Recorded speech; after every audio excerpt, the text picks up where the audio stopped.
Assalamu alaikum wa rahmatullahi ta'ala wa barakatuhu. Kamar yadda muka yi alkawari, yau ne da mu nuna muku yadda da ka mai da number ka private number a sauƙaƙe.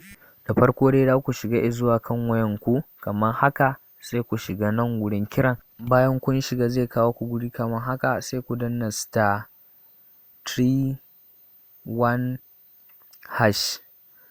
Sai ku kira, sai ku zaɓi sim ɗin da kuke so ku saka. Ni dai yanzu dan sa Airtel ɗina. Bayan kun zaɓi sim ɗin da kuke so ku sa private number, kun danna shi, zai nuna muku going caller ID service was enabled. To hakan na nufin cewa wannan sim ɗin ya shiga private number. Duk wanda ka kira bare ga number ka ba, sai dai ya ga unknown ko kuma ya ga private number. Yawwa, to nan ina so in nuna mana aikin a aikace ne. Yanzu in kuka lura wannan wayan tana kiran wannan wayan ne, za ku ga amma ya zo a private number ne.